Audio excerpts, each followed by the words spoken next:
ओम शांति। 29 मार्च 2025 के ईश्वरीय महावाक्य। पहले सुनते हैं मुरली के मुख्य पॉइंट्स।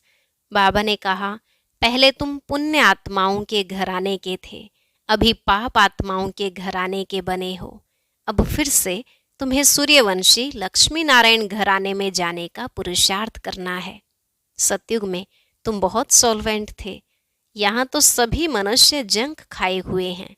वह जंक निकलेगी एक बाप की याद से। इसलिए देह अभिमान छोड़ देही अभिमानी बनो और बाप को याद करो। फिर बाबा ने कहा, तुम राज ऋषि हो। ऋषि अर्थात पवित्र। उन्हें पवित्र बनाते हैं शंकराचार्य और तुमको बना रहे हैं शिवाचार्य। कल्प कल्प बाप इस तन में आकर बहुतों का कल्याण करते हैं, परंतु माया भी कम नहीं है। कभी कभी ध्यान में प्रवेश कर यह माया उल्टा सुल्टा बुलवाती रहती है, इसलिए बच्चों को बहुत संभाल करनी है। फलाने में बाबा आते हैं, फलाने में मम्मा आती है, इन सब बातों को छोड़ बाप का एक ही फरमान है, माँ में कम याद करो। रचयिता और रचना का सिमरण करने वाले की शक्ल सदैव हर्षित रहेगी, परंतु जिनका कर्म बंधन बड़ा भारी है वह सिमरण कर न सके। लास्ट में बाबा ने कहा, बच्चे सजाओं से छूटने के लिए कम से कम 8 घंटा कर्म योगी बन कर्म करो, बाकी 8 घंटा आराम करो और 8 घंटा बाप को याद करो। इस प्रैक्टिस से तुम पावन बन जाएंगे। जब तक योग बल से पवित्र न बनो तुम घर जा नहीं सकते। अब सुनते हैं महावाक्यों को विस्तार से। बाबा ने कहा, मीठे बच्चे, तुम्हें ज्ञान से अच्छी जागृति आई है। तुम अपने 84 जन्मों को निराकार और साकार बाप को जानते हो। तुम्हारा भटकना बंद हुआ। प्रश्न, ईश्वर की गतमत न्यारी क्यों गाई हुई है? उत्तर, पहला, क्योंकि वह ऐसी मत देते हैं जिससे तुम ब्राह्मण सबसे न्यारे बन जाते हो, तुम सबकी एक मत हो जाती है। दूसरा, ईश्वर ही है जो सबकी सद्गति करते हैं, पुजारी से पूज्य बनाते हैं, इसलिए उनकी गतमत न्यारी है, जिसे तुम बच्चों के सिवाय कोई समझ नहीं सकता। ओम शांति। तुम बच्चे जानते हो, बच्चों की अगर तबीयत ठीक नहीं होगी तो बाप कहेंगे, भल यहाँ सो जाओ, इसमें कोई हर्जा नहीं, क्योंकि सिकिलधे बच्चे हैं, अर्थात 5000 वर्ष बाद फिर से आकर मिले हैं। किसको मिले हैं? बेहद के बाप को। यह भी तुम बच्चे जानते हो, जिनको यह निश्चय है, बरोबर हम बेहद के बाप से मिले हैं, क्योंकि बाप होता ही है एक हद का और दूसरा बेहद का। दुख में सब बेहद के बाप को याद करते हैं, सतयुग में एक ही लौकिक बाप को याद करते हैं, क्योंकि वहाँ है ही सुख धाम। लौकिक बाप उसको कहा जाता है जो इस लोक में जन्म देता है। पारलौकिक बाप तो एक ही बार आकर तुमको अपना बनाते हैं। तुम रहने वाले भी बाप के साथ अमरलोक में हो, जिसको परलोक परमधाम कहा जाता है। वह है परे ते परे धाम। स्वर्ग को परे ते परे नहीं कहेंगे। स्वर्ग नर्क यहाँ ही होता है। नई दुनिया को स्वर्ग, पुरानी दुनिया को नर्क कहा जाता है। अभी है पतित दुनिया, पुकारते भी हैं, हे पतित पावन आओ। सतयुग में ऐसे नहीं कहेंगे। जब रावण राज्य होता है तब पतित बनते हैं, उनको कहेंगे 5 विकारों का राज्य। सतयुग में है ही निर्विकारी राज्य। भारत की कितनी जबरदस्त महिमा है, परंतु विकारी होने के कारण भारत की महिमा को जानते नहीं। भारत संपूर्ण निर्विकारी था जब यह लक्ष्मी नारायण राज्य करते थे। अभी वह राज्य नहीं है।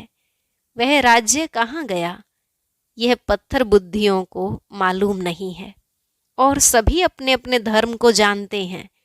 एक ही भारतवासी हैं जो न अपने धर्म को जानते न धर्म स्थापक को जानते हैं। और धर्म वाले अपने धर्म को तो जानते हैं, परंतु वह फिर कब स्थापन करने आएंगे यह नहीं जानते। सिख लोगों को भी यह पता नहीं है कि हमारा सिख धर्म पहले था नहीं। गुरु नानक ने आकर स्थापन किया तो जरूर फिर सुख धाम में नहीं रहेगा। तभी गुरु नानक आकर फिर स्थापन करेंगे, क्योंकि वर्ल्ड की हिस्ट्री ज्योग्राफी रिपीट होती है ना। क्रिश्चियन धर्म भी नहीं था, फिर स्थापना हुई। पहले नई दुनिया थी, एक धर्म था, सिर्फ तुम भारतवासी ही थे। एक धर्म था, फिर तुम 84 जन्म लेते लेते यह भी भूल गए हो कि हम ही देवता थे, फिर हम ही 84 जन्म लेते हैं। तब बाप कहते हैं, तुम अपने जन्मों को नहीं जानते हो, मैं बतलाता हूँ। आधा कल्प राम राज्य था, फिर रावण राज्य हुआ। पहले है सूर्यवंशी घराना, फिर चंद्रवंशी घराना, राम राज्य। सूर्यवंशी लक्ष्मी नारायण के घराने का राज्य था। जो सूर्यवंशी लक्ष्मी नारायण के घराने के थे, 184 जन्म ले अभी रावण के घराने के बने हैं। आगे पुण्य आत्माओं के घराने के थे, अभी पाप आत्माओं के घराने के बने हैं। 84 जन्म लिए हैं। वे तो 84 लाख कह देते, अब 84 लाख का कौन बैठ विचार करेंगे, इसलिए कोई का विचार चलता ही नहीं। अभी तुमको बाप ने समझाया है, तुम बाप के आगे बैठे हो। निराकार बाप और साकार बाप दोनों ही भारत में नामी ग्रामी हैं, गाते भी हैं, परंतु बाप को जानते नहीं हैं। अज्ञान नींद में सोए पड़े हैं, ज्ञान से जागृति होती है। रोशनी में मनुष्य कभी धक्का नहीं खाते, अंधियारे में धक्के खाते रहते। भारतवासी पूज्य थे, अब पुजारी हैं। लक्ष्मी नारायण पूज्य थे ना, यह किसकी पूजा करेंगे? अपना चित्र बनाए अपनी पूजा तो नहीं करेंगे, यह हो नहीं सकता। तुम बच्चे जानते हो हम ही पूज्य, सो फिर कैसे पुजारी बनते हैं? यह बातें और कोई समझ नहीं सकते, बाप ही समझाते हैं। इसलिए कहते भी हैं ईश्वर की गतमत न्यारी है। अभी तुम बच्चे जानते हो बाबा ने हमारी सारी दुनिया से गतमत न्यारी कर दी है। सारी दुनिया में अनेक मत मतांतर हैं, यहाँ तुम ब्राह्मणों की है एक मत। ईश्वर की मत और गत, गत अर्थात सदगति, सदगति दाता एक ही बाप है। गाते भी हैं सर्व का सदगति दाता राम, परंतु समझते नहीं कि राम किसको कहा जाता है। कहेंगे जिधर देखो राम ही राम रहता है। इसको कहा जाता है अज्ञान अंधियारा। अंधियारे में है दुख, सोजरे में है सुख। अंधियारे में ही पुकारते हैं ना। बंदगी करना माना बाप को बुलाना। भीख मांगते हैं ना, देवताओं के मंदिर में जाकर भीख मांगना हुआ ना। सतयुग में भीख मांगने की दरकार नहीं, भिखारी को इनसोल्वेंट कहा जाता है। सतयुग में तुम कितने सोल्वेंट थे, उसको कहा जाता है सोल्वेंट। भारत अभी इनसोल्वेंट है, यह भी कोई समझते नहीं। कल्प की आयु उल्टी सुल्टी लिख देने से मनुष्यों का माथा ही फिर गया है। बाप बहुत प्यार से बैठ समझाते हैं। कल्प पहले भी बच्चों को समझाया था। मुझ पतित पावन बाप को याद करो तो तुम पावन बन जाएंगे। पतित कैसे बने हो? विकारों की खाद पड़ी है, सब मनुष्य जंक खाए हुए हैं। अब वह जंक कैसे निकले? मुझे याद करो। देह अभिमान छोड़ देही अभिमानी बनो। अपने को आत्मा समझो। पहले तुम हो आत्मा, फिर शरीर लेते हो। आत्मा तो अमर है, शरीर मृत्यु को पाता है। सतयुग को कहा जाता है अमर लोक, कलयुग को कहा जाता है मृत्यु लोक। दुनिया में यह कोई भी नहीं जानते कि अमर लोक था, फिर मृत्यु लोक कैसे बना। अमर लोक अर्थात अकाले मृत्यु नहीं होती, वहां आयु भी बड़ी रहती है। वह है ही पवित्र दुनिया। तुम राज ऋषि हो, ऋषि पवित्र को कहा जाता है। तुमको पवित्र किसने बनाया? उनको बनाते हैं शंकराचार्य, तुमको बना रहे हैं शिवाचार्य। यह कोई पढ़ा हुआ नहीं है, इन द्वारा तुमको शिव बाबा आकर पढ़ाते हैं। शंकराचार्य ने तो गर्भ से जन्म लिया, कोई ऊपर से अवतरित नहीं हुआ। बाप तो इनमें प्रवेश करते हैं, आते हैं, जाते हैं, मालिक हैं, जिसमें चाहे उनमें जा सकते हैं। बाबा ने समझाया है, कोई का कल्याण करने अर्थ में प्रवेश कर लेता हूँ। आता तो पतित तन में ही हूं ना, बहुतों का कल्याण करता हूँ। बच्चों को समझाया है, माया भी कम नहीं है।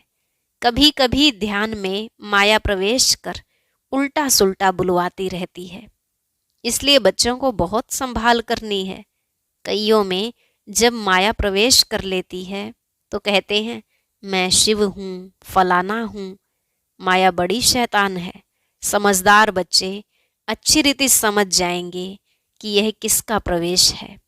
शरीर तो उनका मुकर्रर यह है ना, फिर दूसरे का हम सुने ही क्यों? अगर सुनते हो तो बाबा से पूछो, यह बात राइट है व नहीं। बाप झट समझा देंगे। कई ब्राह्मणियां भी इन बातों को समझ नहीं सकती कि यह क्या है। कोई में तो ऐसी प्रवेशता होती है जो चमाट भी मार देते, गालियां भी देने लग पड़ते। अब बाप थोड़े ही गाली देंगे। इन बातों को भी कई बच्चे समझ नहीं सकते। फर्स्ट क्लास बच्चे भी कहाँ कहाँ भूल जाते हैं। सब बातें पूछनी चाहिए, क्योंकि बहुतों में माया प्रवेश कर लेती है। फिर ध्यान में जाकर क्या क्या बोलते रहते हैं। इसमें भी बड़ा संभालना चाहिए। बाप को पूरा समाचार देना चाहिए। फलाने में मम्मा आती है, फलाने में बाबा आते हैं। इन सब बातों को छोड़ बाप का एक ही फरमान है कि माँ में कम याद करो, बाप को और सृष्टि चक्र को याद करो। रचयिता और रचना का सिमरण करने वाले की शक्ल सदैव हर्षित रहेगी। बहुत हैं जिनका सिमरण होता नहीं है। कर्म बंधन बड़ा भारी है। विवेक कहता है, जबकि बेहद का बाप मिला है, कहते हैं मुझे याद करो, तो फिर क्यों ना हम याद करें। कुछ भी होता है तो बाप से पूछो, बाप समझाएंगे। कर्म भोग तो अभी रहा हुआ है ना।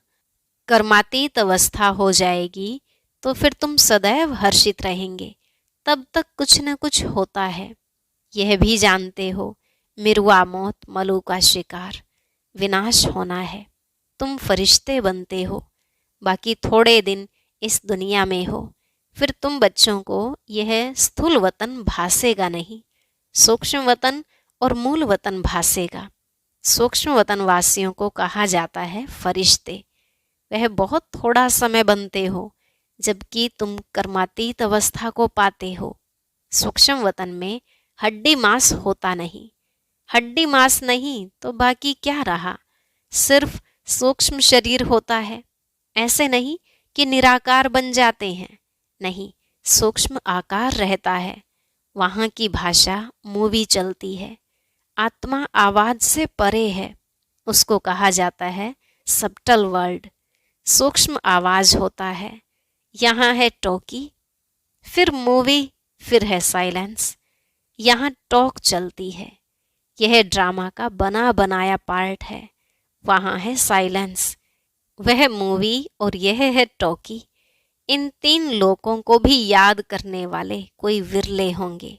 बाप समझाते हैं, बच्चे सजाओं से छूटने के लिए कम से कम 8 घंटा कर्म योगी बन कर्म करो, 8 घंटा आराम करो और 8 घंटा बाप को याद करो। इसी प्रैक्टिस से तुम पावन बन जाएंगे। नींद करते हो, वह कोई बाप की याद नहीं है। ऐसे भी कोई ना समझे कि बाबा के तो हम बच्चे हैं ना, फिर याद क्या करें। नहीं, बाप तो कहते हैं मुझे वहाँ याद करो, अपने को आत्मा समझ मुझे याद करो। जब तक योग बल से तुम पवित्र न बनो, तब तक घर में भी तुम जा नहीं सकते। नहीं तो फिर सजाएं खाकर जाना होगा। सूक्ष्म वतन मूल वतन में भी जाना है, फिर आना है स्वर्ग में। बाबा ने समझाया है, आगे चल अखबारों में भी पड़ेगा। अभी तो बहुत टाइम है। इतनी सारी राजधानी स्थापन होती है। South, north, east, west Bharat का कितना है।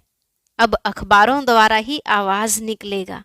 बाप कहते हैं मुझे याद करो तो तुम्हारे पाप कट जाएंगे।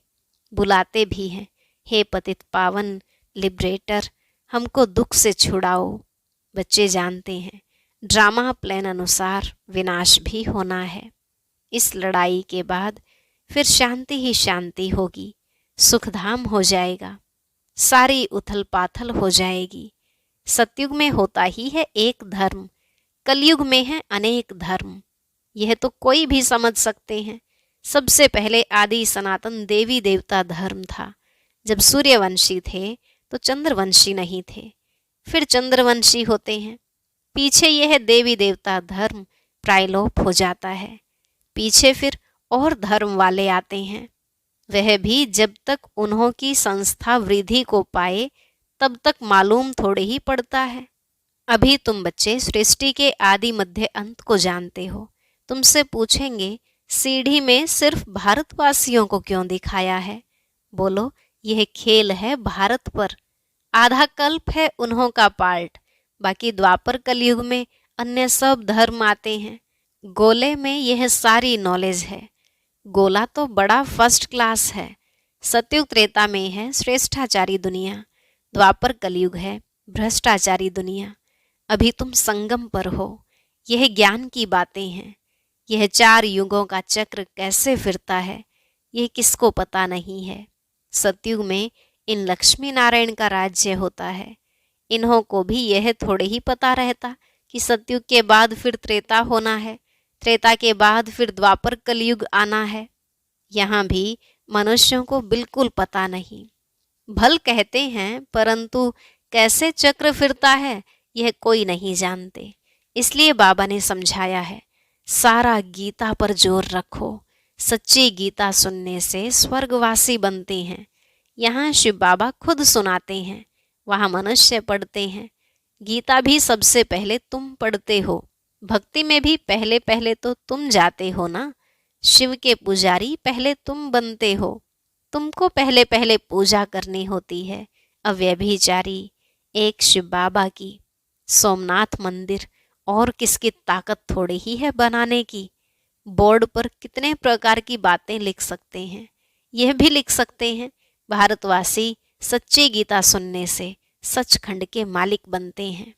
अभी तुम बच्चे जानते हो हम सच्ची गीता सुनकर स्वर्गवासी बन रहे हैं। जिस समय तुम समझाते हो तो कहते हैं हाँ बरोबर ठीक है। बाहर गए खलास, वहाँ की वहाँ रही। अच्छा, मीठे मीठे सिकलधे बच्चों प्रति माता पिता बाप दादा का याद प्यार और गुड मॉर्निंग। रूहानी बाप की रूहानी बच्चों को नमस्ते। रूहानी बच्चों की रूहानी बाप दादा को नमस्ते नमस्ते, गुड मॉर्निंग, शुक्रिया बाबा, शुक्रिया। धारणा के लिए मुख्य सार।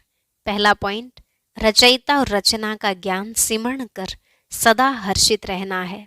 याद की यात्रा से अपने पुराने सब कर्म बंधन काट कर्मातीत अवस्था बनानी है। दूसरा, ध्यान दीदार में माया की बहुत प्रवेशता होती है, इसलिए संभाल करनी है। बाप को समाचार दे राय लेनी है, कोई भी भूल नहीं करनी है। आज का वरदान, अपनी शुभ भावना द्वारा निर्बल आत्माओं में बल भरने वाले सदा शक्ति स्वरूप भव। अपने शुभ भावना द्वारा निर्बल आत्माओं में बल भरने वाले सदा शक्ति स्वरूप भव। बाबा ने कहा, सेवाधारी बच्चों की विशेष सेवा है स्वयं शक्ति स्वरूप रहना और सर्व को शक्ति स्वरूप बनाना, अर्थात निर्बल आत्माओं में बल भरना। इसके लिए सदा शुभ भावना और श्रेष्ठ कामना स्वरूप बनो। शुभ भावना का अर्थ यह है नहीं कि किसी में भावना रखते रखते उसके भाववान हो जाओ, यह गलती नहीं करना। शुभ भावना भी बेहद की हो। एक के प्रति विशेष भावना भी नुकसानकारक है, इसलिए बेहद में स्थित हो निर्बल आत्माओं को अपनी प्राप्त हुई शक्तियों के आधार से शक्ति स्वरूप बनाओ। स्लोगन, अलंकार ब्राह्मण जीवन का श्रृंगार है, इसलिए अलंकारी बनो, देह अहंकारी नहीं। अलंकार ब्राह्मण जीवन का श्रृंगार है, इसलिए अलंकारी बनो, देह अहंकारी नहीं। ओम शांति। आज संजीवनी बूटी का बहुत विशेष पार्ट अपलोड किया गया है, सभी भाई बहनें जरूर सुने।